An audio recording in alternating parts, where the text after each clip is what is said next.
I was born in Bangladesh and still retain strong connections. Many of my relatives are there and we tend to visit every few years.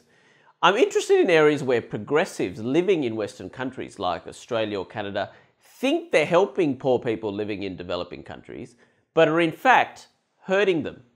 A good example this year comes from Bangladesh, where a coal plant is being built on the western edge of the country. Now, barely 1% of Bangladesh's power needs comes from coal. Much of it comes from natural gas, the supplies of which are in decline. Poor people in Bangladesh and elsewhere often use dirty fuels like cow dung for their stoves, which then lead to huge problems of smoke inhalation. Over 3 million people die each year prematurely, partly from smoking such polluted air.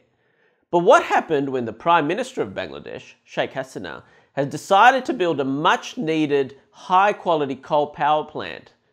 Outrage, of course, not least by Vice President and environmental advocate Gore. Here's a video at the World Economic Forum earlier this year where Bangladesh's Prime Minister takes him on. It means, sometimes it seems to me that they don't think about the people or human being. But now they are worried about our Royal Bengal tiger or Sundarban. I like what she's saying about how many activists living in the West are more interested in the lives of animals or plants than people. Previous coal plants built several years ago further away from the largest mangrove forest, the Sundarbans, didn't attract such interest. The current one's well within international guidelines. It poses little threat to the endangered species such as the Royal Bengal tiger, which live right there.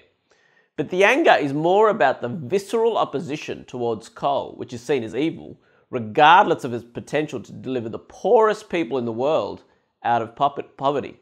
When the leader of one of the poorest countries of the world delivers a stunning rebuke to one of its biggest environmental advocates, it's a great reminder that what's considered progressive and morally upright for activists isn't always what's actually in the interests of the world's neediest. If you like this video, subscribe to Rebel Media.